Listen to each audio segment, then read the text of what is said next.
Bem-vindo ao Leitura de Ouvido, o podcast que transforma linhas em ondas sonoras. Eu sou o Lucas. Eu sou a Dayana. E o episódio de hoje é O Hóspede de Drácula, de Bram Stoker.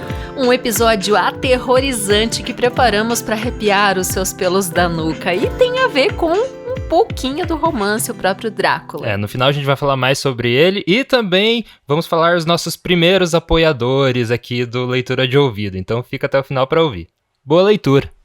O Hóspede de Drácula, de Bram Stoker. Tradução: Alexandre Barbosa de Souza.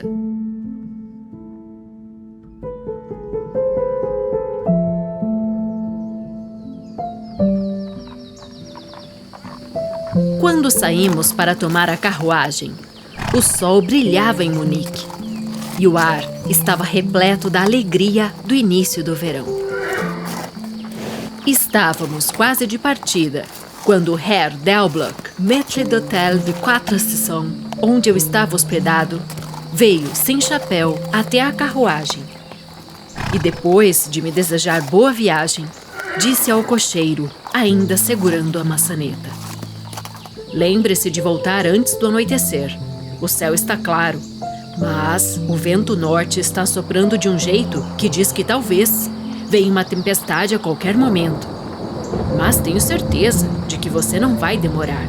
Sorrindo, acrescentou: "Porque você sabe o que teremos hoje à noite." Johann respondeu com um enfático "Ja, mein Herr." E levando a mão ao chapéu, partiu apressado. Quando já havíamos deixado a cidade para trás, eu disse, fazendo o sinal para que parasse: "Diga-me uma coisa, Johann. O que há de especial hoje à noite?" Ele fez o sinal da cruz e respondeu sucintamente: "É noite de Walpurgis."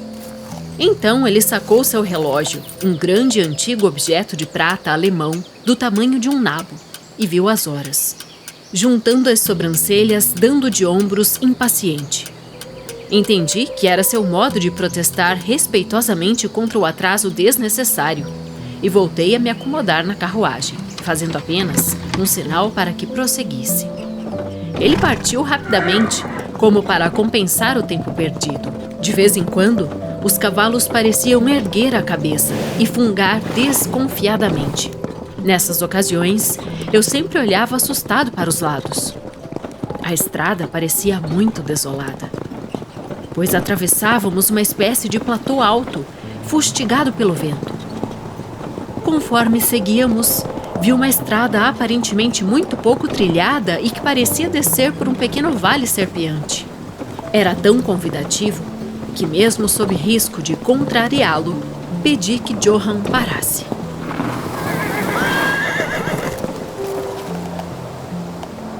Quando parou, eu disse que queria descer por aquela estrada. Ele ofereceu todo tipo de desculpas e fez muitas vezes o sinal da cruz enquanto falava. Aquilo, de alguma forma, provocou minha curiosidade, de modo que lhe fiz várias perguntas. Ele respondeu com evasivas e, em protesto, olhava para o relógio a todo instante. Por fim, eu disse: "Bem, Johann, quero seguir por esta estrada. Não vou lhe dizer que venha comigo se não quiser, mas me diga por que não quer. É só o que quero saber." Em resposta, ele praticamente saltou da carruagem, tamanha pressa com que chegou ao chão. Estendeu as mãos suplicantes e me implorou que não fosse por ali. Falava um inglês mesclado com alemão para que eu entendesse o rumo da conversa. A todo instante, parecia prestes a me dizer alguma coisa, mas a própria ideia de fazê-lo, evidentemente, o apavorava. Ainda assim, a todo momento ele se impertigava, dizendo enquanto se benzia: "Walpurgisnacht." Tentei argumentar com ele, mas era difícil argumentar com alguém quando não se sabe a língua. Ele certamente levava vantagem sobre mim, pois, embora começasse falando inglês, um inglês muito cru e estropiado, sempre se excitava e desatava a falar em sua própria língua, e a cada vez que o fazia, olhava para o relógio. De repente, os cavalos ficaram irrequietos e resfolegantes. Ele empalideceu muito, olhou apavorado para os lados, pulou subitamente na frente dos animais e, pegando-os pelos arreios, conduziu-os por pouco mais de 5 metros.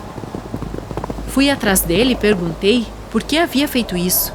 Em resposta, ele fez o sinal da cruz, apontou para o lugar onde estávamos, puxou a carruagem na direção da outra estrada, indicando uma cruz, e disse, primeiro em alemão, depois em inglês: "Ele é enterrado ali, ele mesmo se matou." Lembrei-me do antigo costume de enterrar suicidas em encruzilhadas. Ah, entendi, um suicida, que interessante. Mas juro que não consegui compreender o que assustava tanto os cavalos. Enquanto conversávamos, ouvimos um som misto de uivo e latido. Era muito distante, mas os cavalos ficaram agitados e Johann precisou de muito tempo para acalmá-los.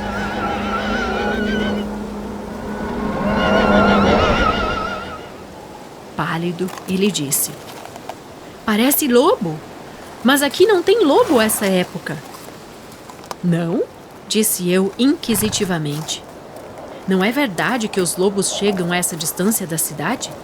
"Sim", respondeu ele, "na primavera e no verão, mas com a neve os lobos não ficam mais tanto." Enquanto ele acalmava os cavalos, acariciando-os, nuvens escuras passaram rapidamente pelo céu. O sol se escondeu e um sopro de vento frio passou por nós.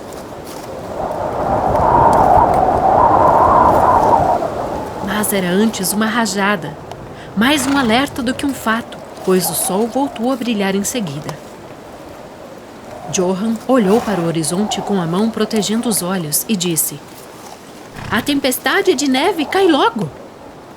Ele tornou a olhar para o relógio e, puxando logo as rédeas firmes, pois os cavalos ainda batiam os cascos assustadiços, balançando a cabeça, voltou ao seu banco como se houvesse chegado a hora de seguir viagem.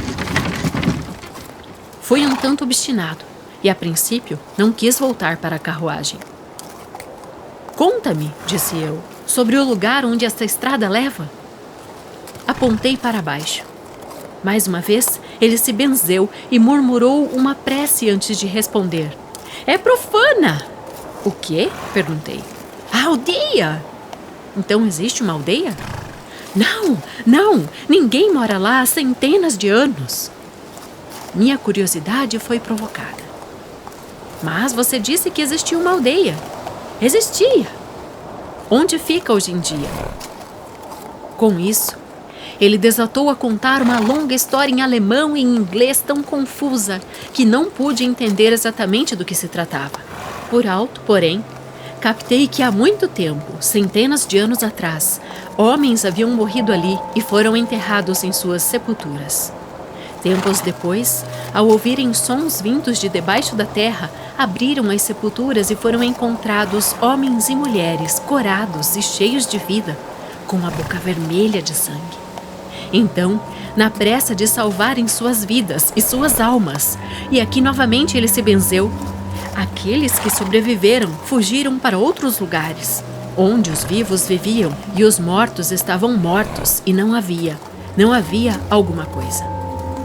Ele evidentemente estava com medo de dizer as últimas palavras.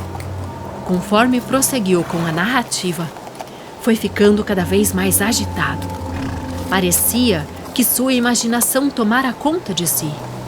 E ele terminou a história num perfeito paroxismo de medo, semblante pálido, transpirando, tremendo e olhando para os lados como se esperasse que uma presença pavorosa fosse se manifestar ali, em plena luz do dia em campo aberto. Por fim, com agonia desesperada, gritou: "Walpurgisnacht!" Ele apontou para mim e para a carruagem onde eu deveria entrar. Todo o meu sangue inglês subiu nessa hora e, recuando, eu disse: "Você está com medo, Johann. Você está com medo. Volte para casa. Voltarei sozinho. A caminhada me fará bem." A porta da carruagem estava aberta. Peguei no assento minha bengala de carvalho que sempre levo em minhas excursões nas férias, e fechei a porta, apontando o caminho de volta para Munique. Walpurgisnacht não assusta inglês. Os cavalos agora estavam mais rebeldes do que nunca, e Johann tentava controlá-los enquanto enfaticamente implorava para que eu não cometesse tamanha tolice. Tive pena do pobre coitado, que estava sendo profundamente sincero, mas, ao mesmo tempo, não consegui conter o riso. A essa altura, seus rudimentos de inglês haviam desaparecido. Angustiado, esquecera que a única maneira de se fazer entender era falar minha língua, de modo que agora disparava em seu alemão natal. Aquilo começou a me entediar um pouco. Depois de lhe mostrar a direção e lhe mandar voltar para casa, virei-me para a encruzilhada e segui em direção ao vale.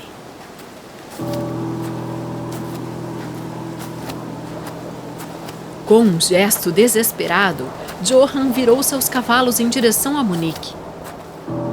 Apoiei-me em minha bengala e olhei para ele.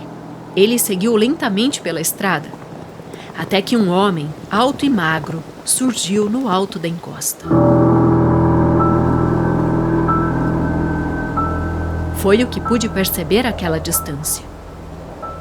Quando ele se aproximou dos cavalos, os animais começaram a saltar, a escoicear e depois a relinchar aterrorizados. Johann não conseguiu mais contê-los e eles dispararam pela estrada em um galope enlouquecido. Fiquei a observá-los até onde pude e, afinal, olhei para o desconhecido, mas descobri que ele também desaparecera.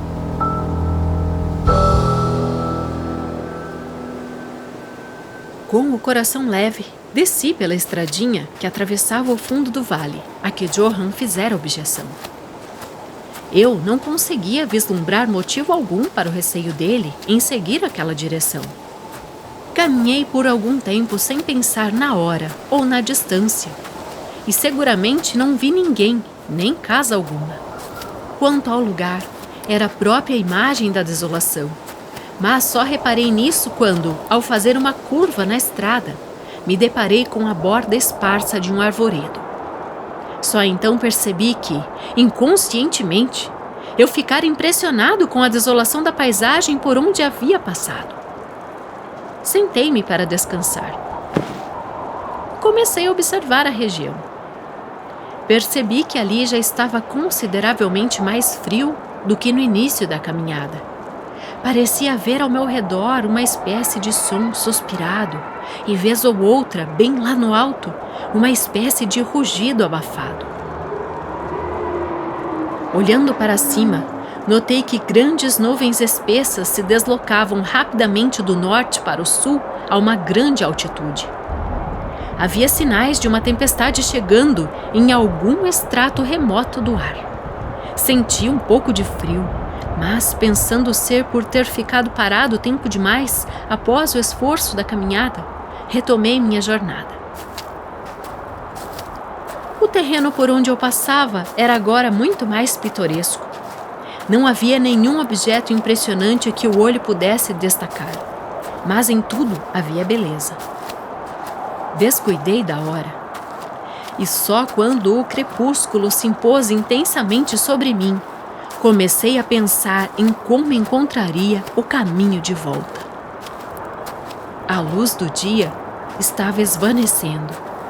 O ar estava frio e o movimento das nuvens no céu ficou mais evidente. Elas eram acompanhadas por uma espécie de som distante, através do qual parecia surgir às vezes aquele uivo misterioso que o cocheiro dissera ser de lobo.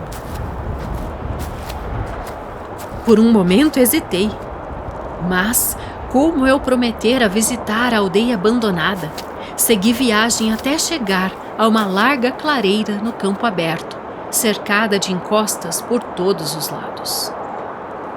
As encostas eram cobertas de árvores que se espalhavam até a planície do vale, juncando de arvoredos os aclives delicados e as ravinas que apareciam aqui e ali.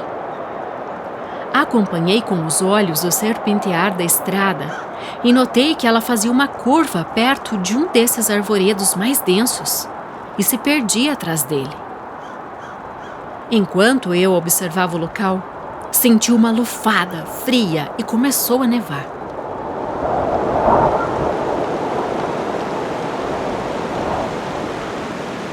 Pensei nos quilômetros e quilômetros de terras desoladas por onde passara e corri para me abrigar sob o arvoredo.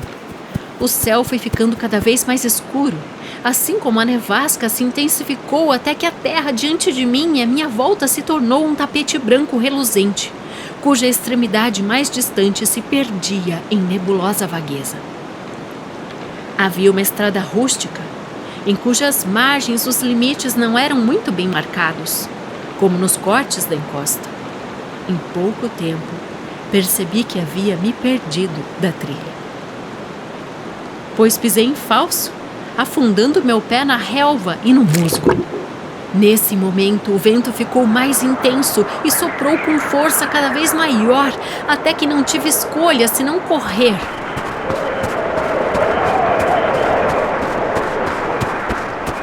O ar ficou gélido e, apesar dos meus esforços, não conseguia suportá-lo sem sofrimento. A neve agora caía espessa e rodopiava à minha volta em espirais tão rápidas que eu mal conseguia manter os olhos abertos. De quando em quando, o céu se rasgava com vívidos relâmpagos e pude ver nos clarões à minha frente uma grande massa de árvores, sobretudo teixos e ciprestes, todos pesadamente cobertos de neve. Logo me vi sob o abrigo das árvores e, em relativo silêncio, pude ouvir o rumor do vento lá no alto. O negror da tempestade se mesclara à escuridão da noite. Aos poucos, a tempestade parecia diminuir, pois agora se manifestava apenas em ferozes rajadas de vento. Nesses momentos, o estranho som do lobo parecia ecoar em muitos sons similares ao meu redor. Às tantas, através da massa negra de nuvens semoventes, veio um solitário feixe de luar que iluminou o espaço e me mostrou que eu estava na borda de uma densa mata de ciprestes e teixos. Como havia parado de nevar, saí de meu abrigo e comecei a investigar a região. Pareceu-me que, entre as muitas fundações antigas pelas quais eu passara, talvez pudesse haver alguma casa, ainda que em ruínas, onde eu pudesse encontrar algum tipo de abrigo por um tempo.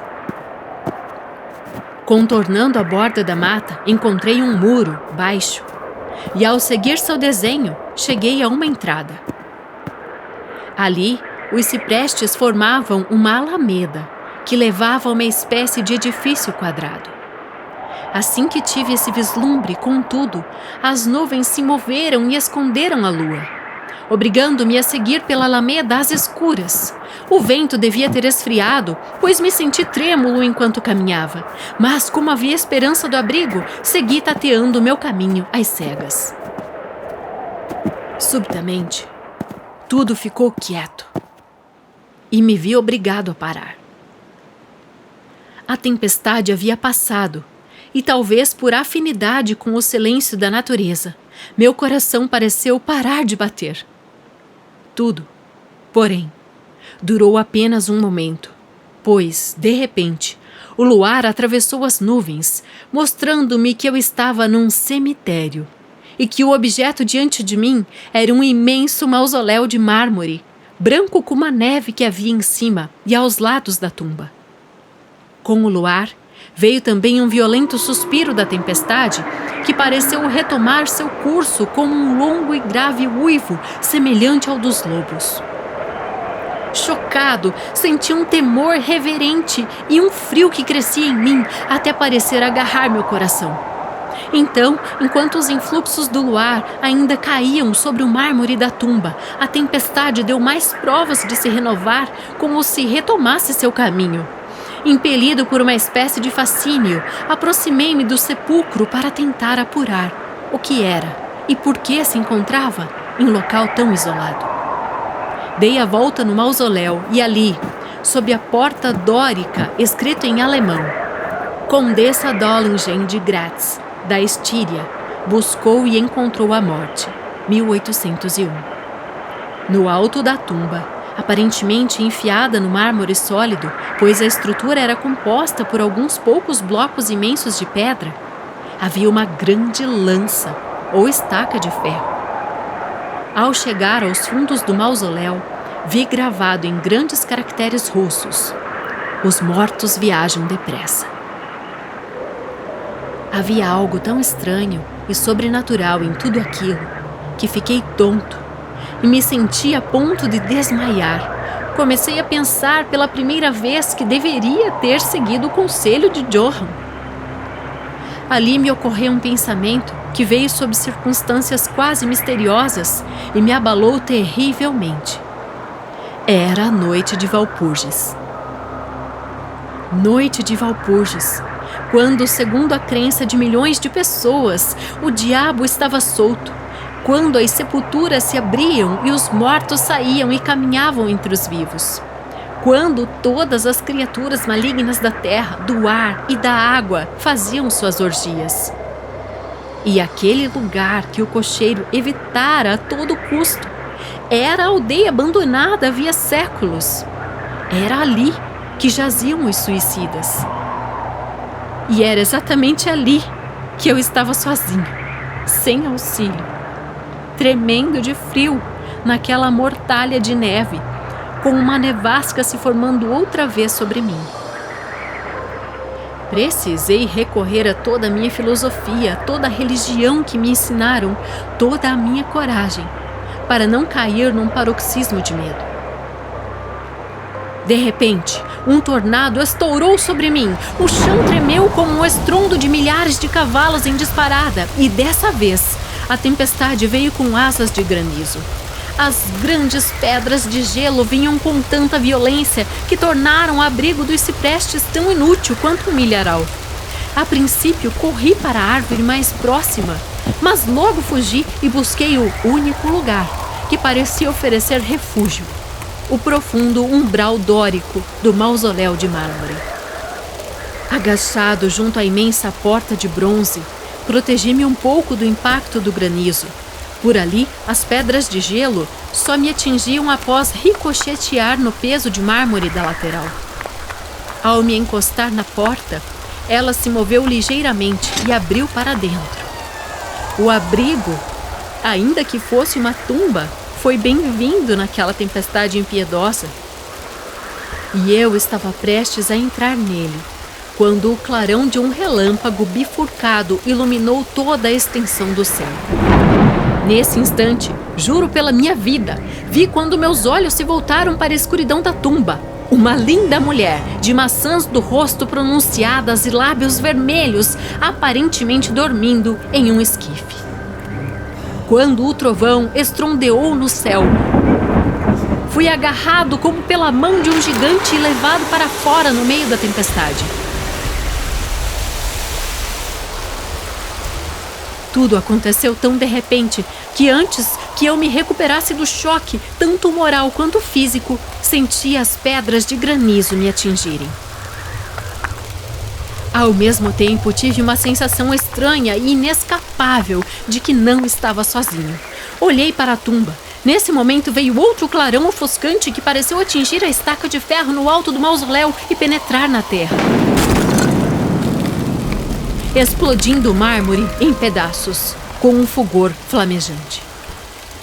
A mulher morta se ergueu por um momento de agonia, enquanto era lambida pelas labaredas, e seu grito amargo de dor foi abafado pelo estrondo do trovão. A última coisa que ouvi foi esse misto de sons pavorosos, pois novamente fui pego pela mão de um gigante e arrastado dali, ao mesmo tempo que o granizo me açoitava e o ar à minha volta parecia reverberar com o uivo dos lobos. A última coisa que me lembro de ter visto foi uma massa vaga e branca se movendo, como se todas as sepulturas ao meu redor tivessem expulsando os fantasmas de seus defuntos amortalhados e eles me cercassem em meio à nebulosidade branca da tempestade de granizo. Aos poucos, uma espécie de vago sinal de consciência começou a voltar. Depois, uma sensação de estranheza pavorosa.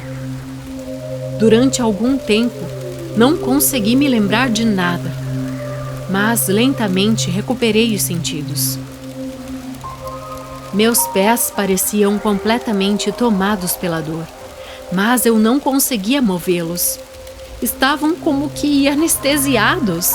Sentia um frio gélido na nuca e em toda a espinha. E meus ouvidos, assim como meus pés, estavam inertes, embora atormentados. Curiosamente, havia em meu peito uma sensação de calor deliciosa. Era um pesadelo físico, se for possível usar tal expressão, pois eu sentia um peso no peito que me dificultava a respiração. O período de quase letargia pareceu ter durado algum tempo, durante o qual devo ter dormido ou desmaiado. Em seguida, me veio uma náusea, como a que se sente no mar, a um desejo desenfreado de me libertar de alguma coisa que eu não sabia o que era.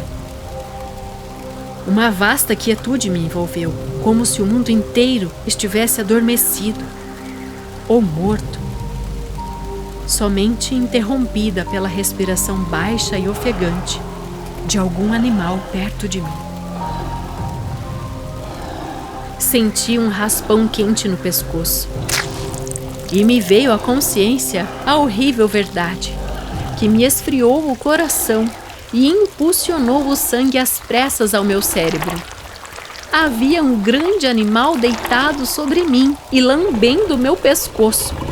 Tive medo de me mover, de modo que um instinto prudente me mandou ficar imóvel. Ainda assim, a criatura pareceu perceber que havia alguma mudança em mim, pois ergueu a cabeça. Pelas pálpebras entrecerradas, vi os grandes olhos faiscantes de um lobo gigantesco. Seus dentes brancos e agudos reluziam na boca vermelha escancarada e pude sentir o calor de seu hálito feroz e pungente. Durante um tempo, não me dei conta de nada, até que fui despertado de minha letargia com um rugido grave, seguido de um ganido que se repetia de tempos em tempos. A uma grande distância, ouvi muitas vozes chamando em uníssono. Cuidadosamente ergui a cabeça e olhei na direção de onde vinha o som, mas o cemitério bloqueava minha visão. O lobo continuava a ganir de modo estranho e um clarão avermelhado começou a se mover em torno do bosque de ciprestes, como se seguisse o som. Conforme as vozes se aproximavam, o lobo passou a ganir mais depressa e mais alto. Tive medo de fazer qualquer som ou movimento. O clarão avermelhado se aproximou, pairando sobre o manto branco que se estendia na escuridão à minha volta. Subitamente, por trás das árvores, surgiu uma tropa de cavaleiros trazendo tochas. O lobo se ergueu do meu peito e foi para o cemitério. Vi um dos cavaleiros, soldados, a julgar pelos chapéus e pelas longas capas militares, erguer a carabina e mirar. Um companheiro desviou-lhe o braço na hora e ouvi a bala zunir sobre minha cabeça. Evidentemente, ele tomara meu corpo pelo do lobo. Um terceiro avistou o animal fugindo e o tiro se seguiu. Então, a galope, a tropa avançou, alguns na minha direção, outros atrás do lobo, que desapareceu entre os ciprestes nevados. Quando eles se aproximaram, tentei me mover, mas estava sem forças. Embora conseguisse enxergar e ouvir tudo o que se passava à minha volta. 2 ou 3 soldados saltaram de seus cavalos e se ajoelharam ao meu lado. Um deles ergueu minha cabeça e pôs a mão sobre meu coração. "A notícia é boa, camaradas", gritou ele. "O coração dele ainda está batendo." Então, despejaram um pouco de conhaque em minha garganta, o que me revigorou e me permitiu abrir totalmente os olhos. Havia luzes e sombras se movendo entre as árvores e ouviu os soldados chamando os companheiros. Eles se reuniram, trocando exclamações aflitas. As luzes bruxuleavam quando os outros voltaram das ruínas do cemitério, parecendo possessos. Quando eles se aproximaram de nós, os que já estavam comigo lhes perguntaram avidamente: "Bem, vocês o encontraram?" A resposta veio apressadamente: "Não, nada. Vamos logo, depressa. Aqui não é lugar para ficar, especialmente esta noite." O que era aquilo? Era a pergunta feita por todos. As respostas foram distintas e indefinidas, como se os homens se sentissem movidos por um impulso comum para falar, mas constrangidos por um medo comum de partilhar seus pensamentos. Aquilo, de fato, balbuciou um soldado cuja razão evidentemente o abandonara por um momento. É um lobo, mas também não é um lobo. Outro deixou escapar, ainda trêmulo. Nem adianta atirar nele sem bala consagrada, comentou um terceiro, como se fosse algo banal. Bem feito por termos saído esta noite. Realmente merecemos nossos 1000 marcos. Foram as conclusões de um quarto.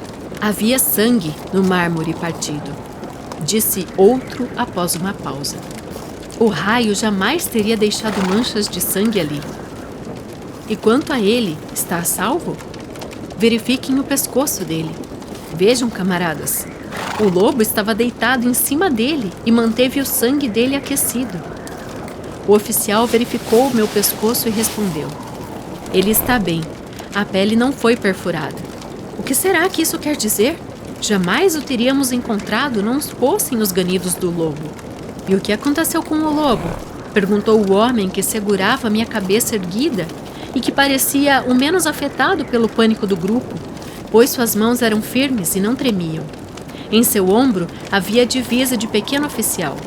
"Foi para casa", respondeu o homem, cujo rosto, acabrunhado, estava pálido e que estremecia de terror ao olhar assustado para os lados. Havia muitas sepulturas ali para ele. "Vamos, camaradas, vamos logo, vamos embora deste lugar maldito." O oficial me ajudou a sentar enquanto dava suas ordens, e logo depois vários homens me puseram sobre um cavalo. Ele montou na sela atrás de mim, abraçou-me e deu o comando para partir. Dando as costas para os ciprestes, cavalgamos rapidamente dali. Até aquele momento minha língua se recusava a funcionar e fiquei calado.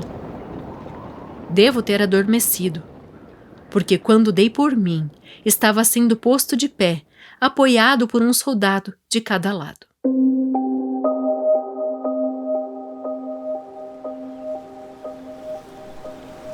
Já era quase dia. Ao norte, uma faixa vermelha de luz do sol se refletia como uma trilha de sangue sobre a vastidão nevada. O oficial pediu que os homens não comentassem nada sobre o que haviam visto, exceto o fato de terem me encontrado protegido por um enorme cão. "Um cão? Aquilo não era um cão", interrompeu o homem que se mostrara mais apavorado. "Acho que sei reconhecer um lobo quando vejo um." O jovem oficial respondeu calmamente: "Eu disse um cão." "Cão", reiterou o outro, ironicamente. Era evidente que sua coragem ia aumentando com o nascer do sol. E apontando para mim, ele disse: "Veja o pescoço dele. Isso é mordida de cachorro, senhor?" Instintivamente, levei a mão ao pescoço e ao tocá-lo gritei de dor. Os homens acudiram para ver o que era, alguns apeando das celas, e novamente a voz calma do jovem oficial interveio. "Um cão", foi o que eu disse. "Se alguém disser outra coisa, seremos alvo de chacota." Fui então montado atrás de um soldado e seguimos a cavalo até os subúrbios de Munique.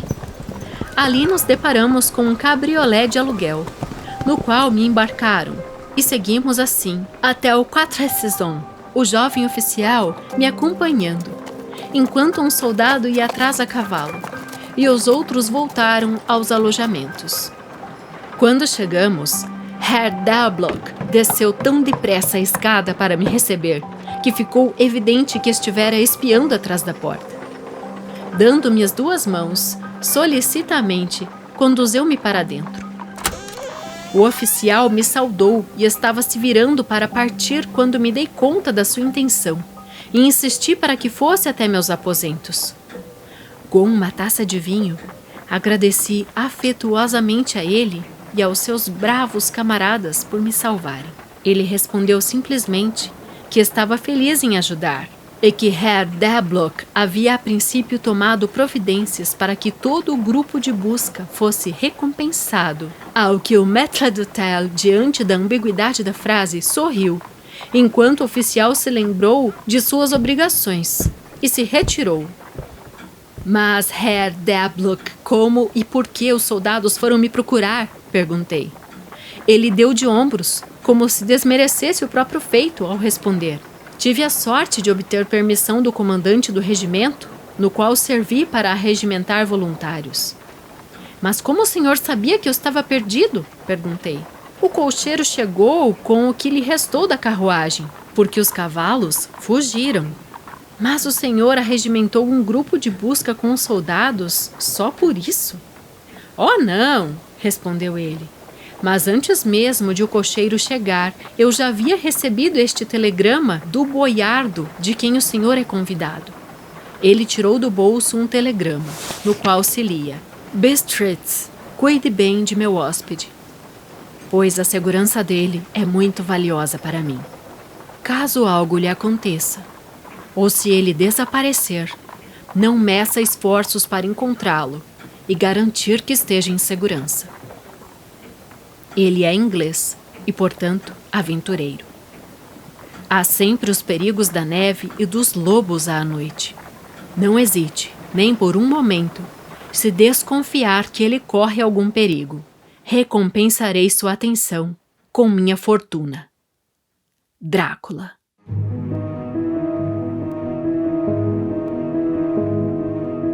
Com o telegrama em mãos, o quarto pareceu rodopiar à minha volta.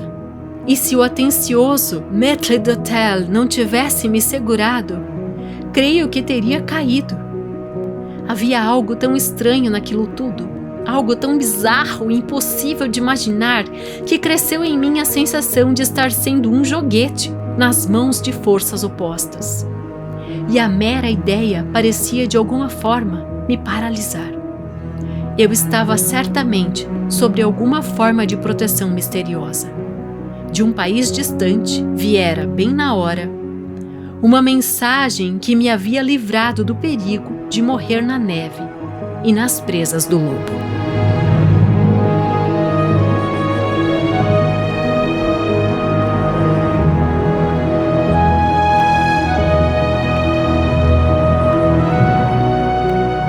E esse foi o Hóspede de Drácula, de Bram Stoker. Quantos mistérios ficam no ar quando esse conto termina, né? Ele dá pra ver que eu não sei, parece que ele foi escrito antes, né, do Drácula? Não. Ou foi depois? Não, ele foi depois, então mas... foi meio que uma expansão, né? É, como se fosse um capítulo extra. Eu encontrei algumas curiosidades sobre isso. Porque assim, eu vejo ele um pouco como um antecedente, quase assim, porque no Drácula tem mais coisas definidas, e nesse tem muita coisa que fica pendurada ali, que você ainda não sabe o que quer dizer direito, e ele também, como a gente comentou aqui nos bastidores, né, que ele é legal porque ele não dá nome aos bois ali, ele não fala, não define realmente o que é cada coisa, né, o que é o monstro e tal, fala que é um cachorro grande, enfim, né, ele não dá ele deixa esse mistério no ar, que é muito legal.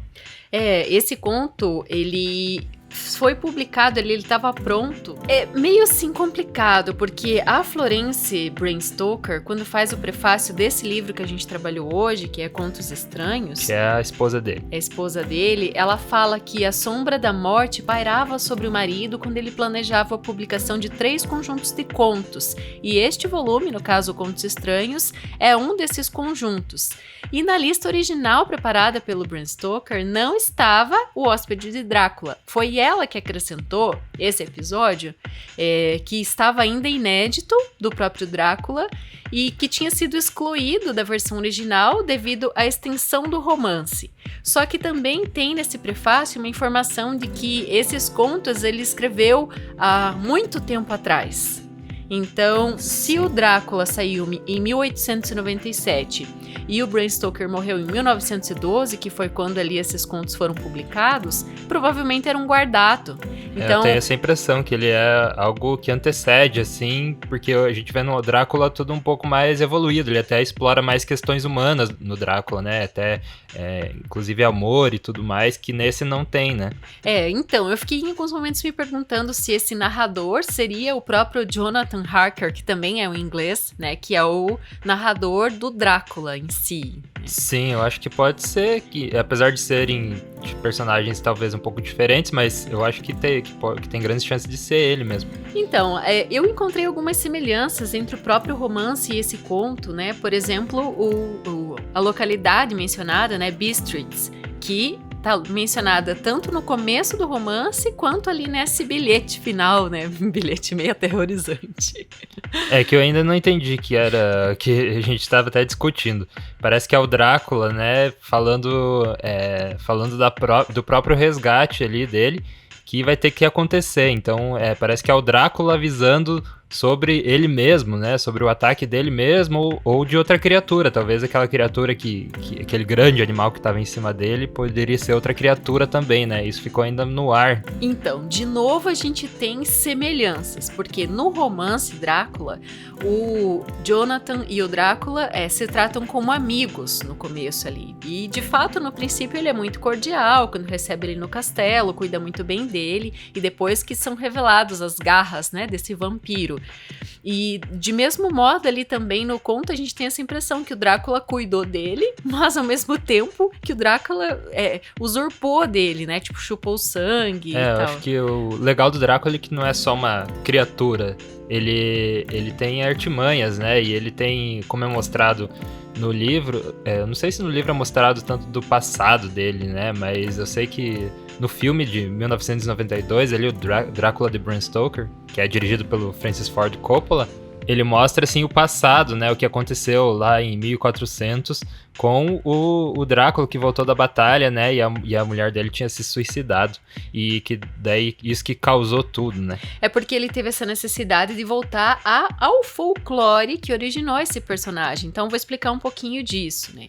Então, o que o Bram Stoker fez? Ele trabalhou com 2 elementos para constituir esse personagem, que vale muito a gente falar aqui porque é um personagem que tá também no próprio conto de hoje, que é o rei Vlad, que ficou conhecido como Empalador, foi um rei que viveu, um personagem real mesmo, Sim. do século XV, né, dessa região onde hoje é Romênia, e trabalhou também com algumas questões do próprio folclore da Transilvânia, né, o que é o local onde tudo acontece. Dá pra dizer que vampiro existe em várias culturas, né, não vampiro em si, mas esse demônio, né, essa criatura, como o Bram Stoker explora, ele existe em outras culturas também, né, em seres mitológicos. E esse rei Vlad, ele entrou pra ordem do dragão, né, dragão, que Drácon vem de Drácula, né, então daí que origina todo esse nome.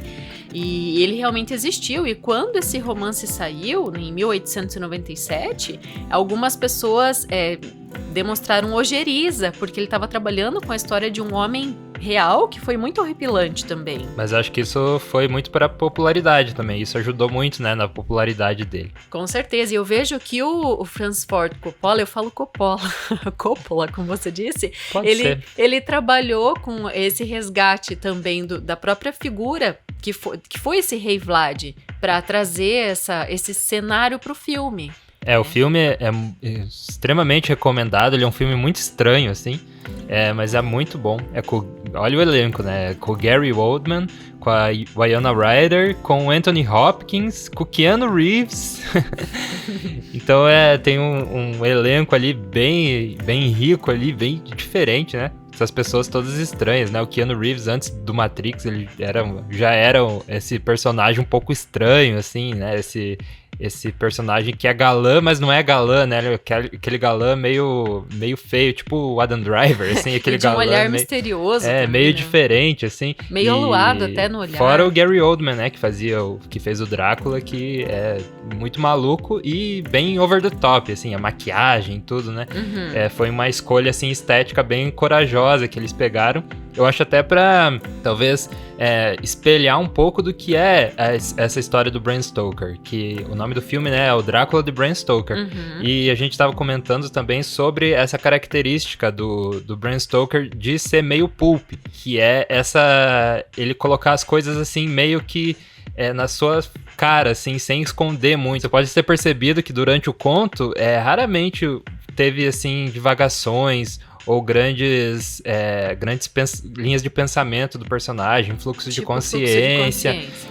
É tudo como se fosse um roteiro de filme, quase, né? Vai acontecendo, eu fui até ali, cheguei em tal lugar e eu avistei tal coisa e escutei tal barulho.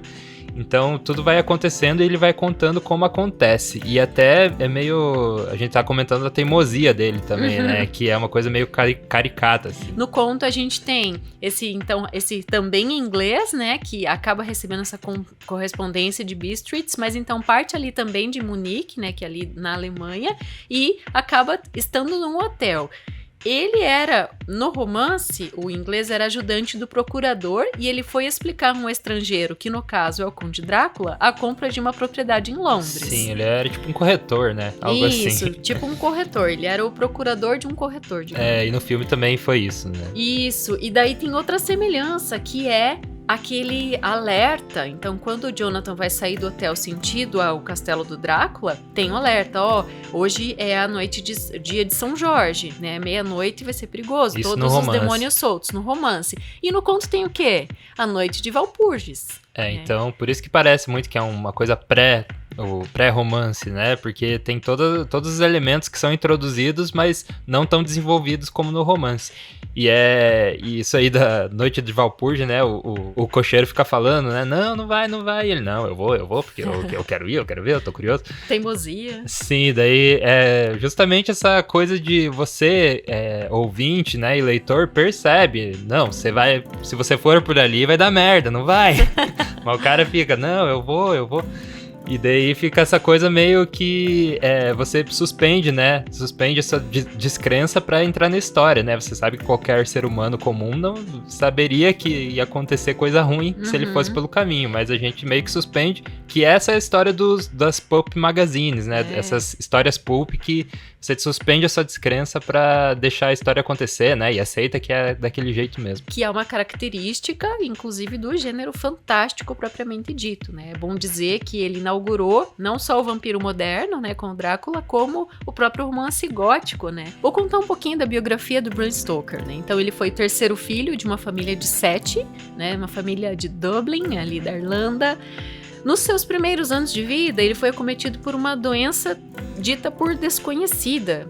Não se sabe ao certo o que aconteceu, mas o fato é que até os 7 anos ele não conseguiu ficar em pé. Né? Bem curioso isso, e se diz que nesse momento ele desenvolveu muito da sua criatividade. Sim.